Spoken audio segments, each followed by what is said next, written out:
Salut tout le monde, je suis de retour aujourd'hui pour une autre vidéo d'observation en temps réel. Puis aujourd'hui, je pense que les partisans du Canadien l'attendaient.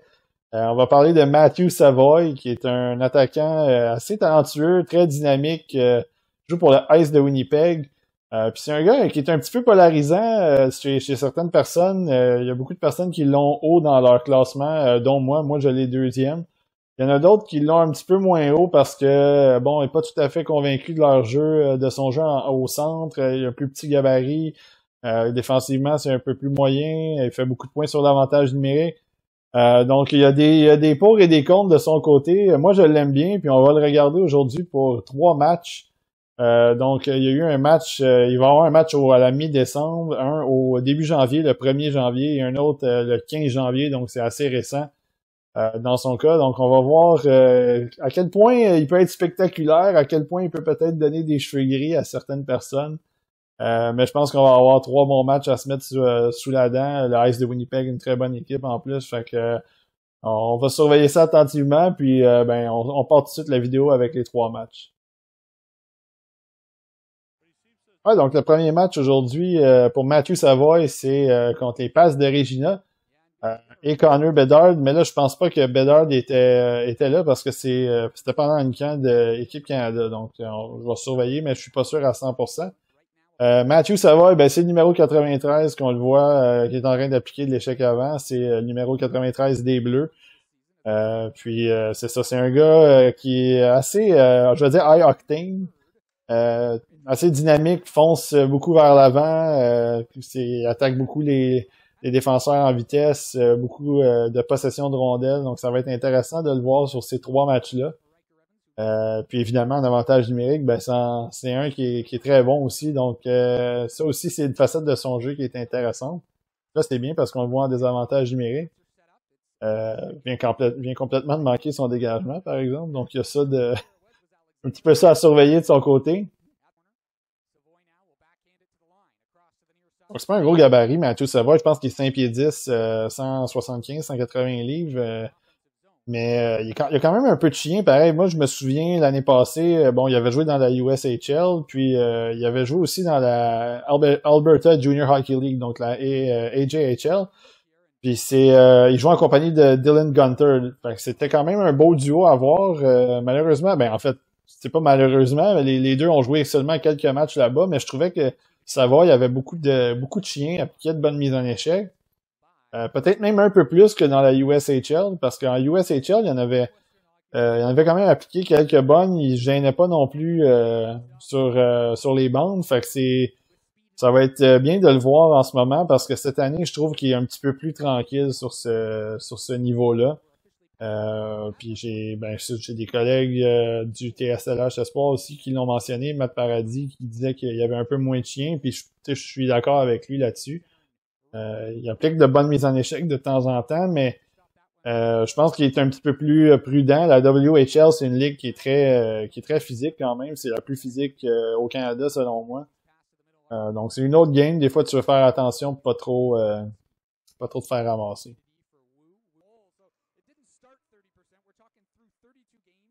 Donc en avantage numérique, là, Mathieu Savoie, je pense que là, ça va être vraiment son temps. On va pouvoir le voir être très efficace, selon moi. Après, c'est ça. Des fois, il utilise beaucoup sa vitesse, ses mains pour rentrer en zone. Là, cette fois, il a fait une passe à McLennan, qui est un vétéran aussi avec le Heiss. C'est un joueur qui a beaucoup de talent aussi, ramasse beaucoup de points. C'est un gars que j'aimais quand même assez à son repêchage pour les rondes un peu plus tardives, là, donc 5, 6e, 7e ronde.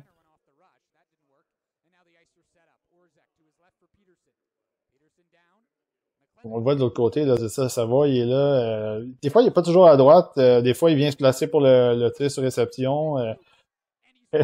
Puis quand il n'y a pas de tir sur réception, il décide d'y aller d'un tir des poignets comme ça. Puis ben, vous avez vu, ça a pas niaisé. Hein? Quel bon lancer. Je pense qu'il y avait un peu de trafic devant les filets. Je sais pas si c'était Peterson qui était là, mais bref, encore une fois, c'est ça. On voit les capacités de Savoie. Il décoche un excellent lancer, un tir vif, tir précis.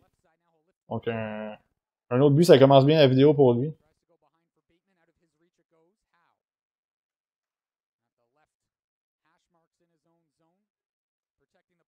On va travailler le long de la bande, c'est ça, c'est que euh, des fois, évidemment, il y a des défenseurs qui sont un peu plus gros, fait qu'ils perdent quelques batailles, c'est normal. Je veux juste continuer à le voir combatif. C'est pas parce que tu perds ta bataille à cause du poids que tu peux quand même rester là, tu peux quand même utiliser ton bâton. Tu peux aussi même utiliser ton corps. Y a pas nécessairement de meilleure façon de déranger un défenseur que ça, de continuer à te battre avec ton corps, ton bâton, même s'il est plus grand que toi. On le visait justement.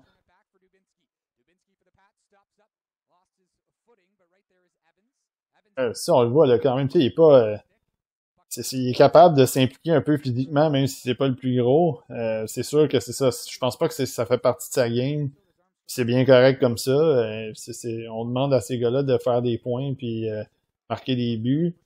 Être responsable défensivement. Puis du côté de. Étant donné que c'est un centre, évidemment. Puis du côté de Savoie, ben c'est peut-être ça un peu qui va être à surveiller de son côté. Et c'est vraiment la capacité à jouer aussi sur 200 pieds. Parce que c'est pas un. Il est pas mauvais défensivement, mais on est loin quand même d'un gars comme Cooley ou même même Shane Wright, qui est très bon défensivement. Ou Brad Lambert, même aussi. Je pense qu'on n'est pas de ce côté-là du tout avec Savoy. En ce moment, en défensive, on le voit, là, il est quand même. Il était quand même positionné pour bloquer des tirs si jamais ça arrivait à la pointe. Et c'est ça, je veux le voir continuer à appliquer de la pression là-dessus. Sur les joueurs, là, il est en désavantage numérique. Fait que c'est ça. Je veux le voir continuer à appliquer de la pression puis à essayer de bloquer des lancers si jamais ça s'en va de son côté comme là.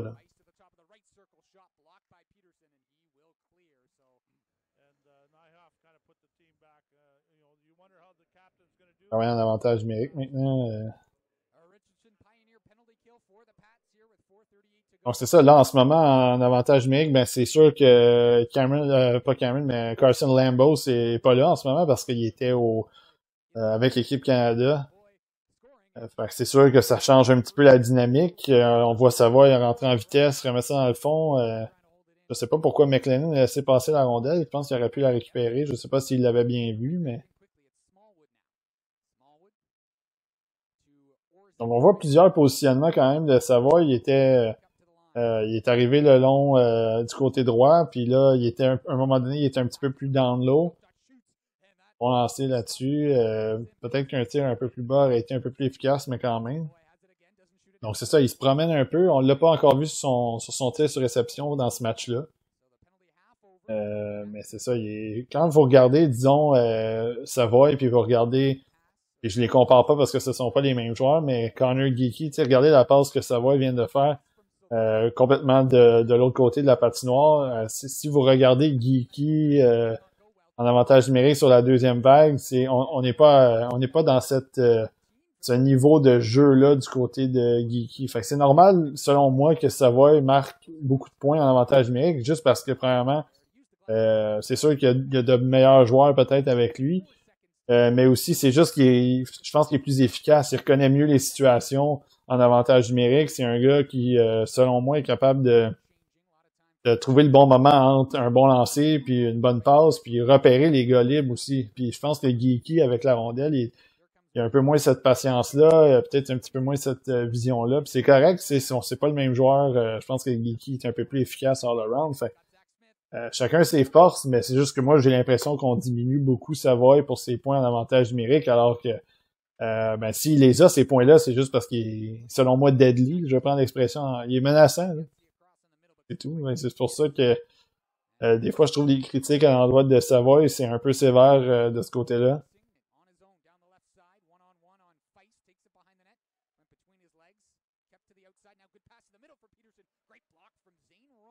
Pearson, c'est un gros bonhomme. Fait que ça, c'est bien de le voir avec Savoy et McLennan parce que c'est deux plus petits joueurs.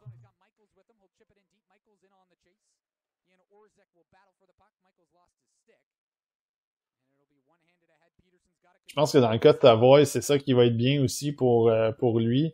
C'est justement de jouer avec un. si jamais il joue au centre dans la Ligue nationale. Puis ça, j'ai encore mes réticences de ce côté-là. Je pense qu'il pourrait être un peu plus efficace à l'aile.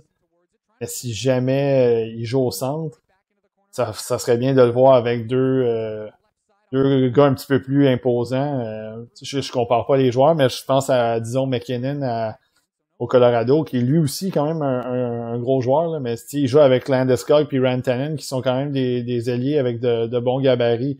Donc, je pense que pour Savoie, c'est ce genre de gars-là, peut-être, qui serait utile pour lui si jamais il devait jouer au centre dans la Ligue nationale.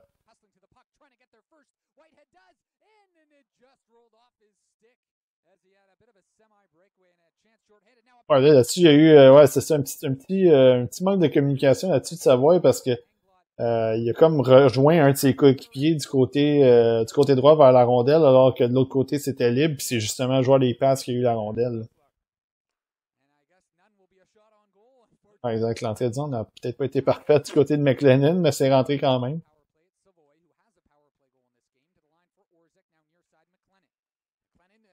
Oh, bon, très beau jeu aussi de la part de McLennan. Puis je pense que on le voit, c'est les options, ils n'ont pas peur d'évaluer les options vraiment. C'est pas toujours le même look. Fait que ça fait en sorte que l'avantage numérique est difficile à contrer parce que tu as plusieurs joueurs à surveiller puis c'est différentes approches avec la rondelle.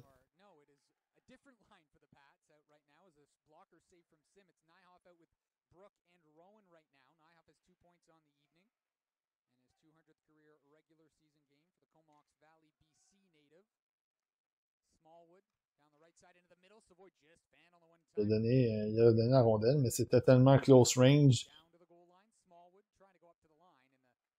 Ah, si, on ne voyait pas, Savoie dans l'équation là-dessus. J'aurais aimé le voir un peu plus près de l'enclave là-dessus. Il était beaucoup trop loin à mes yeux, là. Alors qu'il y avait déjà les deux défenseurs qui étaient là aussi. Fait, il s'est comme un peu sorti du jeu. Il était loin de la rondelle. Il était loin du filet aussi. C'est ça qui est le plus important. Si t'es loin de la rondelle, mais t'es proche du filet, des fois, ça vient changer un peu l'option pour les défenseurs. Tu décoches un tir au filet ou tu reçois une passe dans l'enclave.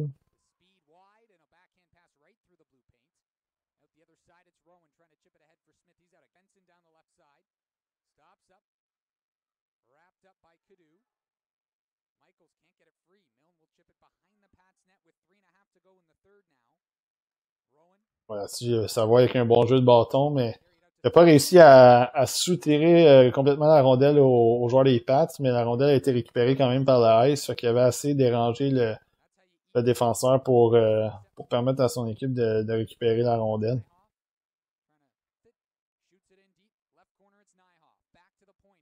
Bon, ben, il reste seulement une dizaine de secondes au match de Savoie, c'est sa dernière présence.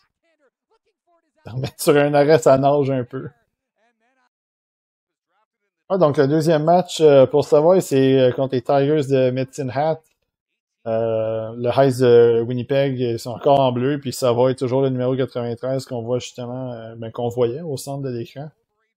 Premier match un peu plus tranquille quand même, quelques bons jeux ici et là. Avantage numérique a marqué un beau but. Somme toute un match quand même relativement tranquille, donc c'est sûr que si jamais vous attendiez à le voir avec des matchs spectaculaires à toutes les fois, ben en tout cas celui-là il faisait pas partie de ces matchs-là. Puis je le dis tout le temps, il y a pas d'espoir parfait. J'ai regardé McDavid dans le temps, j'ai regardé Crosby dans le temps. Il n'y avait pas de match parfait non plus. Des fois, il y avait des matchs ordinaires de leur côté, puis c'est normal, c'est comme ça. Donc, dans le cas de ça, c'est l'importance aussi, je veux pas m'éterniser là-dedans, mais c'est l'importance de voir plus qu'un ou deux matchs aussi. Si tu tombes sur un mauvais match, ça paraît mal. Donc, c'est bien de regarder plusieurs fois les joueurs. Puis, ben, on va voir Savoie aujourd'hui contre les Tigers, mais en fait, dans ce match-là contre les Tigers, bon, ben, il va avoir l'occasion de travailler en avantage numérique, donc déjà, peut-être encore une occasion de faire des points. Ah, là-dessus, il y avait déjà quelqu'un, je sais. Oh, t'as touché le poteau, par exemple. Le premier qui a pris, j'étais pas convaincu. Il y avait déjà des joueurs devant. J'aurais aimé mieux qu'ils vérifient un peu plus ses options. Ensuite de ça, la passe qu'il a tentée de l'autre côté, après le poteau, ça a été Ça a été une belle idée, malheureusement, ben heureusement pour les Tigers, bon jeu défensif, puis malheureusement pour le Ice, ça s'est pas complété. Puis là, son travail le long de la bande là-dessus, ça n'a pas été le long de la bande et près de la ligne bleue, ça n'a pas été super efficace. Ça aurait pu mener à un 2 contre 1. Il a été un peu chanceux quand même que les Tigers réussissent pas à récupérer la rondelle de façon claire. Là, la passe qu'il vient de faire aussi dans les patins, fait que c'est une séquence un peu plus ordinaire pour lui là-dessus en avantage numérique.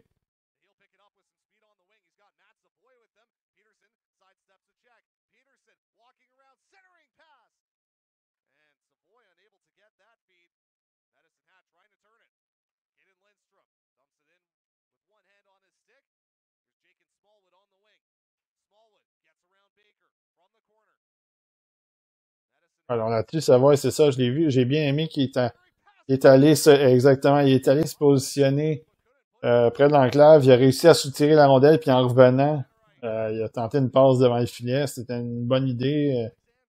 Il avait vu un coéquipier, donc pour moi, c'est le genre d'option que j'aime bien. Envoyer ça au filet, envoyer ça sur la palette d'un coéquipier.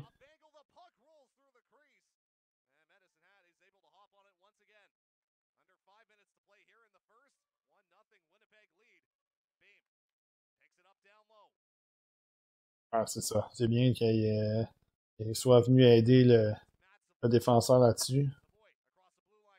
Ouais, c'est un peu forcé le jeu là-dessus d'envoyer ça complètement de l'autre côté. Il y avait beaucoup de palettes, beaucoup de joueurs. J'aurais aimé mieux qu'ils envoient ça peut-être dans le fond, juste aller essayer de la récupérer, un petit soft dump.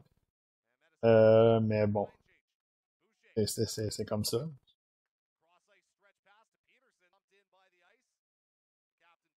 Peut-être contre 4, beaucoup d'espace pour un gars comme lui qui est rapide, qui a de bonnes mains.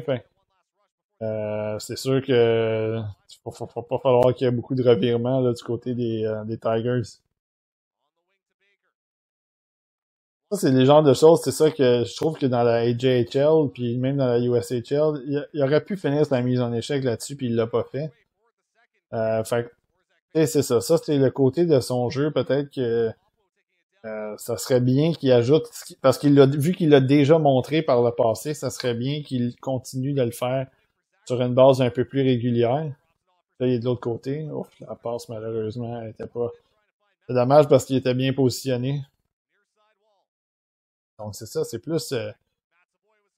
Encore une fois, la passe était bien pensée, mais encore une fois, derrière. Fait que, étant donné, c'est ça, vu qu'il a déjà montré cet aspect-là de son jeu un peu plus physique, même si c'est pas un gros bonhomme, j'aimerais ça qu'il fasse un peu plus de temps en temps aussi, d'appliquer des mises en échec. Même si on sait qu'il va pas faire ça dans la Ligue nationale, ça va pas être un gars qui va être physique, ben, juste le fait de compléter ses mises en échec de temps en temps, c'est quand même. Des fois, ça ajoute un petit peu de pression aux défenseurs qui veulent se dépêcher.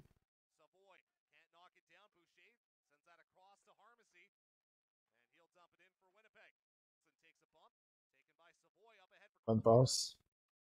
Ah, c'est Peterson de l'autre côté, malheureusement, qui. Je sais pas s'il a été surpris que la rondelle soit captée par son coéquipier parce qu'il a fait un petit pas en avant pour rentrer en zone. Oups, ouais, exactement. Ça, c'est une petite feinte un peu trop là-dessus. Mais mieux qu'il envoie ça au filet.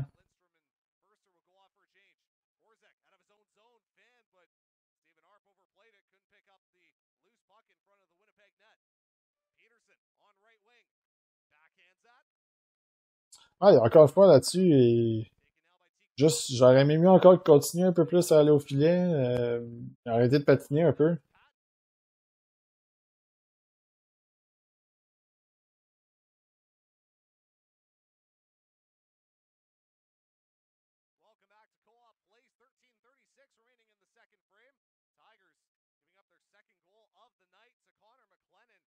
Là, on le voit pas, mais il a été, ouais, la caméra nous a pas aidé, mais il a été agressif pour prendre la rondelle, si la rondelle à un défenseur des Tigers. Une belle bataille dans le coin, là, c'est dans le fond de la zone, mais c'est lui qui a récupéré la rondelle.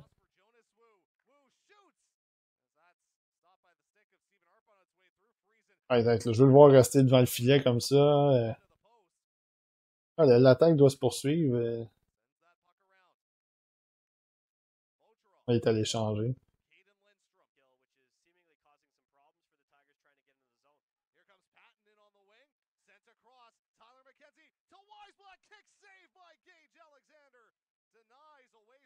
Bel arrêt, le lancer n'était pas le plus franc, mais bel arrêt quand même. Ouais, exactement. Il faut qu'il continue à tuer. Voilà, c'est ça, exact. Bon travail en avantage numérique là-dessus. Les présences de Savoy sont quand même relativement courtes. Fait que c'est. Des fois, je me suis posé la question, est-ce que peut-être qu'il y a un manque d'endurance dans son. Peut-être un manque d'endurance physique, les présences qui sont à 30-35 secondes. Puis des fois, je me dis aussi, ben, tu sais, des fois, il joue un pace tellement élevé que peut-être que justement, c'est normal qu'après 35 secondes, soit fatigué. Ça sera à voir avec au fil des années. C'est sûr que il est encore, il a 17 ans, donc c'est sûr qu'il y a encore beaucoup de maturité physique à prendre. Ah, c'est ça, rondelle, exact. Faut absolument que ce genre de rondelle-là, ce soit lui qui les a. Puis c'est ce qui est arrivé. Il a foncé, il est allé la chercher. Donc, c'est rien de compliqué, mais je veux voir cet effort-là. Oh, puis là-dessus, il y a peut-être une mauvaise reconnaissance un peu de la part de lui puis du défenseur. Pour un 2 contre 1, mais ça a vraiment pas été bien orchestré du côté des Tigers.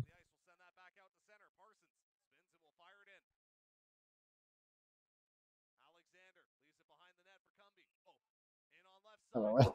Défenseur, on dirait qu'il était sur la beach là-dessus, ça a été un peu bizarre. Le défenseur prend la rondelle. Ouf.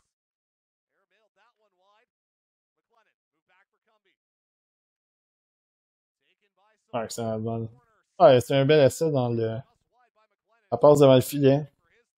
Avec quelqu'un qui ponçait, fait que tu sais jamais. Ça peut toucher la palette du joueur, ça peut toucher un défenseur.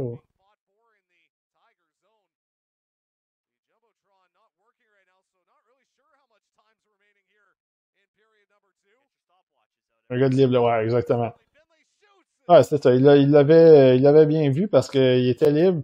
C'est sûr qu'il y a toujours le bon vieux tapage de rondelle, de palette sur la glace. Des fois, ça dérange plusieurs personnes, dont moi. Mais là, il l'a vu cette fois-là. Peut-être ça l'a aidé même.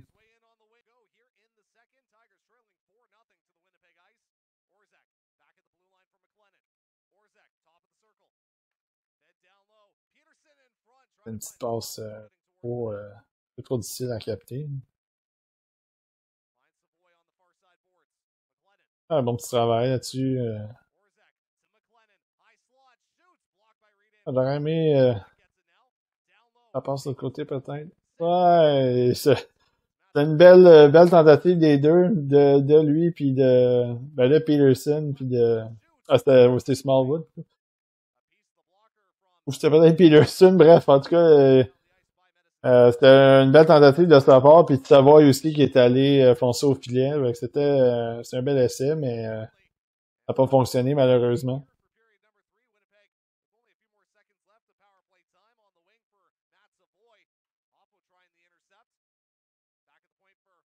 Ah, la petite entrée, même si c'était pas parfait. Oh! Tip, je sais pas si a touché l'attaquant en avant justement, mais ça compte quand même. Ouais, la passe là-dessus de son coéquipier. Encore une fois, deux joueurs devant, c'est sûr que les chances que ça se rende de l'autre côté sont minces.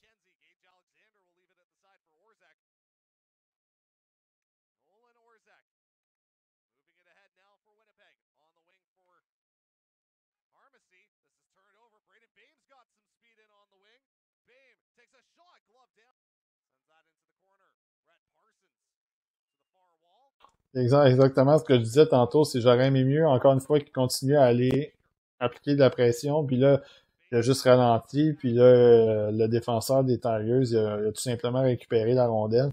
Alors que s'il y avait eu un petit peu de pression, quoi que ce soit avec le bâton ou le corps, il aurait été en mesure de peut-être la soutirer puis de la prendre. Là, ben là, ils viennent de faire quand même un bon jeu.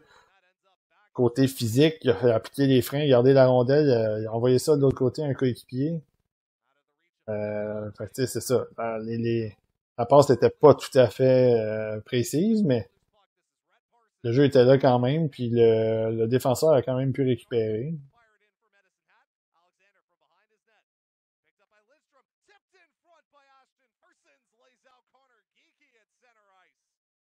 Connor Geeky qui vient de se faire étamper de ce qu'on vient de voir. C'en est un, lui aussi, qui est classé assez haut pour le repêchage, le gros numéro 28, qui est là, que justement vient de récupérer une passe de... En fait, que Savoie a tenté une passe dans sa direction. Ouf, ça, c'était pas un mauvais jeu de Savoie. Encore devant. Oh!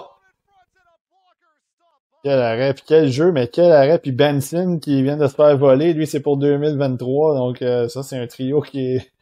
En tout cas, ce trio-là, en ce moment, c'est intéressant à regarder.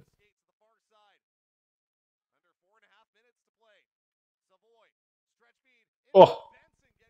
Encore, Benson, c'est vraiment une petite dynamite, lui aussi. Puis avec Savoie, là, on voit que ça bourdonne, là, ce trio-là, en ce moment. Ils sont en train de causer du dommage. Savoie, il a fait deux, trois belles passes là-dessus, sur cette séquence-là. Fait que c'est vraiment... je suis vraiment content de les voir, ces trois-là, ensemble, parce que c'est trois joueurs que j'aime bien. Benson, moi, déjà, je l'ai aussi dans mon top 5 pour 2023. Ben, on dirait que Savoie est un petit peu plus énergisé, là, tout à coup, depuis une minute et demie, avec ces gars-là. Ça bourdonne énormément. Le contrôle de la rondelle est excellent. Hop! Oh, il n'y a pas de but. Il a marqué, mais finalement, on a jugé qu'il y avait une obstruction quelconque ou...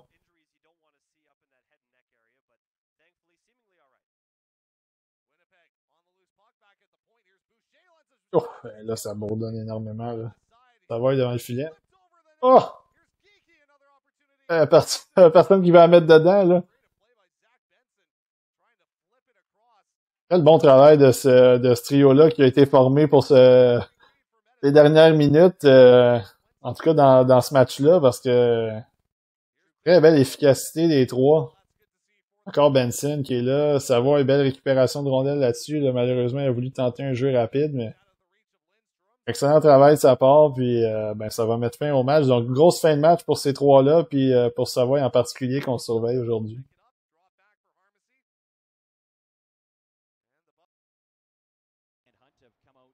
Le troisième et dernier match pour la vidéo, c'est contre les Warriors de Moose Jaw. Et puis là, bon, ça bug un petit peu. Je tiens à dire que c'est pas moi, c'est les images de Instat. Donc, c'est la diffusion de la WHL là-dessus qui bug. Donc, j'ai rien à voir dans ça, mais ça va être toujours en bleu et en numéro 93 qu'on vient de voir appliquer un peu de pression là-dessus.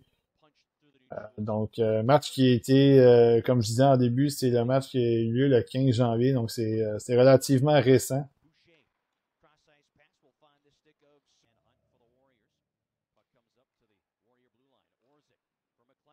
Un bon tir là-dessus de... Oh, belle manœuvre aussi là-dessus de Savoie. Au petit jeu, il s'est passé ça un peu entre les patins. Il a caché un bon lancer. Oups, là.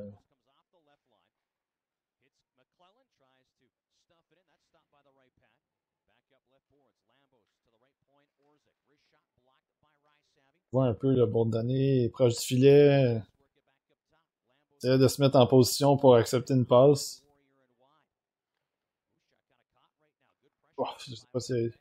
Ah, il avait réussi à sauver la rondelle, à garder la rondelle en territoire. Fait que c'est quand même un petit jeu habile là-dessus avec le main puis le main bâton. Là. Ah, bon travail encore. Ça, c'était McLennan cette fois-là qui a décoché le tir.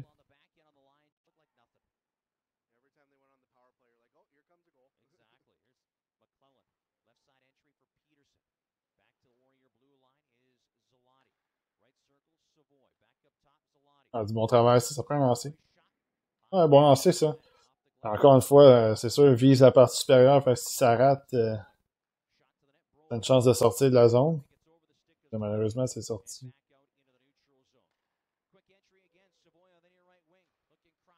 Ah, belle entrée de zone encore.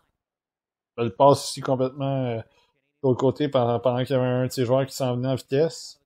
Ou en fait, qui était en mouvement au moins.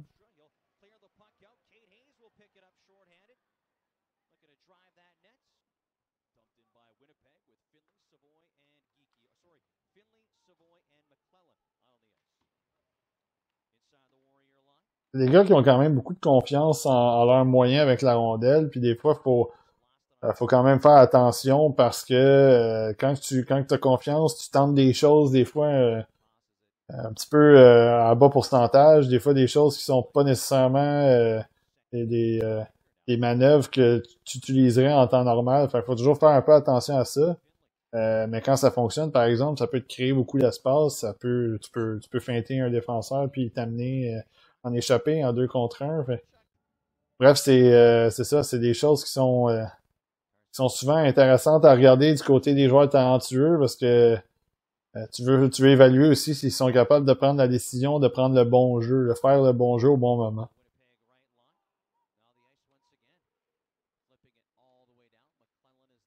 Ben, là-dessus, il était un peu tout seul, malheureusement.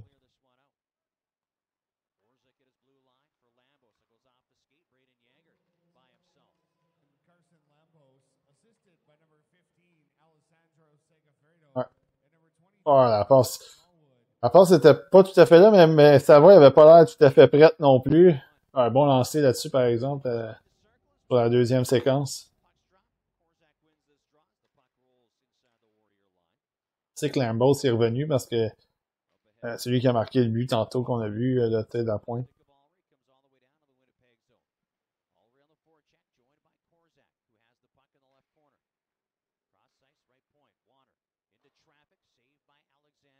McLennan là-dessus, bien tenté, essayer de tenter de bloquer un tir. Pas un gros bonhomme, lui non plus, c'est sûr que la cible est un peu plus petite. Oh, ouais. Ouais, ça rentrait, ça. Ben, Mathieu Savoie, quel bon lancer, puis complètement surpris le gardien. Donc, ben, un autre bon lancer pour lui sur le flanc droit. Toujours très... encore de belle bataille là-dessus. Il était agressif contre un défenseur qui était un peu plus gros, mais il est arrivé en vitesse physique avec le bâton. Comme je disais tantôt, c'est ça, c'est la façon de déranger les défenseurs. C'est ça, vous avez vu le lancer qu'il a pris, Savoy, c'est pas des petits lancers, là. Ça rentre assez vite, puis c'est pas toujours évident pour les gardiens comme ça de se faire surprendre. Là, ça va l'air d'être un peu low blocker en plus, fait que c'est jamais une position facile pour un gardien. Ah, la contre-attaque. Oups, ah, ouais, ça a été dégueulasse comme jeu.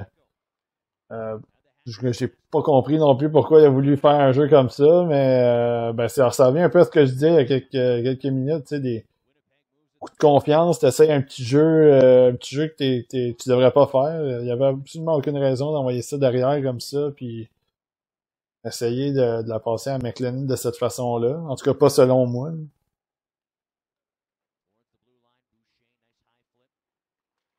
Pour tenter de lui faire un petit tour de passe-passe, mais le défenseur bien joué.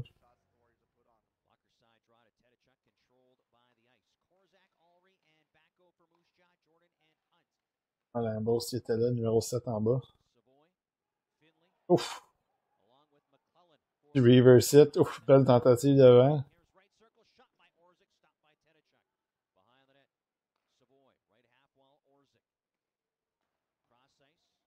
Ah, la passe, pas, c'est pas un grand lancer, mais on sait jamais. Mais quand même, le gardien semble prêt.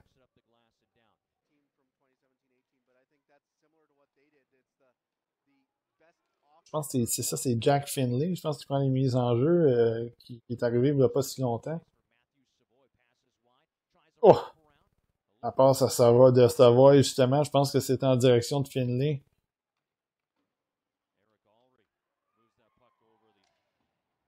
Bel arrêt du gardien. Il a fait un bel arrêt. Je pense qu'il a touché. En tout cas, s'il n'a pas touché, il avait bien couvert le bas avec ses jambières. C'était pas conventionnel, mais c'était efficace.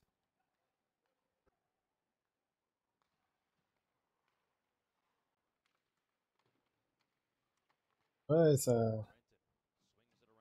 il a continué un peu à déranger avec le bâton, mais la rondelle a quand même été poussée en fond de territoire.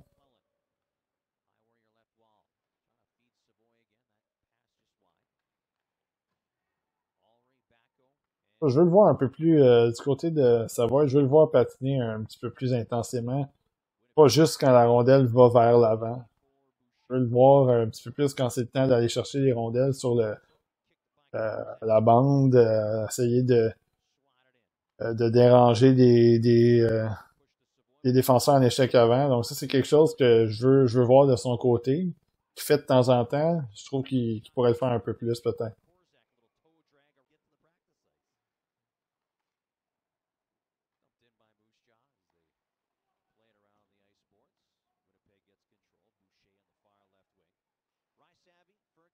Bon, ben, ça va terminer le match pour Savoie. En restant encore 3 minutes 13, donc c'est quand même surprenant de voir qu'il n'y a pas eu d'autres présences de son côté, mais c'était la dernière seconde du vidéo dans son cas. Ouais, donc c'était les trois matchs de Matthew Savoy dans cette vidéo-là. C'était trois matchs qui ont peut-être pas été trop spectaculaires, il a pas été si menaçant que ça, puis c'est dommage parce que je l'avais bien aimé aussi dans les matchs de décembre que j'avais vus. Mais en fait, il a quand même fait quelques bonnes choses à l'attaque. On l'a vu travailler en avantage numérique, en désavantage numérique. Il a marqué 2 buts, 2 très bons lancers. Donc, je pense qu'il y a quand même des choses à améliorer, c'est sûr. Je disais pendant la vidéo que le côté défensif devait être un petit peu mieux, peut-être un peu plus impliqué. Je sais aussi que le côté physique, on aimerait peut-être revoir le côté physique qu'il avait montré dans la USHL puis dans la AJHL. On le voit un peu moins cette saison. Mais c'est des choses qu'il va continuer à apprendre probablement au fil des années, puis il va continuer à progresser cette année. Moi, j'accorde beaucoup d'importance aux matchs éliminatoires. J'aime beaucoup voir si un jeune est capable de répondre à la pression, répondre aux jeux plus serrés, plus physiques, surtout dans la WHL. Donc ça va être intéressant à suivre du côté de Matthew Savoy. J'ai Logan Cooley comme troisième, puis ça se joue pas à beaucoup de choses. Cooley, c'est un joueur que j'aime beaucoup aussi. Très efficace sur 200 pieds dans les trois zones.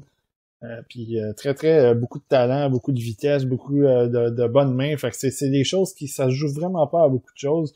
Mais je pense que les trois avec Wright vont être dans mon top 3 jusqu'au bout. Je vais essayer de faire une prochaine vidéo sur Danila Yurov. C'est un gars qu'on n'a pas vu beaucoup dans la KHL. Malheureusement, il joue pas beaucoup de minutes. Mais je pense que c'est un joueur qui mérite qu'on s'attarde un peu sur son jeu. Au moins dans la MHL, je vais essayer de surveiller ça pour la semaine prochaine ou peut-être dans les prochaines semaines. Puis moi, ben, je tombe dans le beat olympique, donc il va y avoir beaucoup de travail de nuit. Ça va être un petit peu plus compliqué pour moi de continuer à faire des vidéos pendant cette période-là. Mais je vais revenir en force, inquiétez pas, avec d'autres observations, d'autres analyses, des classements et ainsi de suite. On va essayer de rendre ça plaisant jusqu'au repêchage au mois de juillet. D'ici là, ben, je vous dis à la prochaine.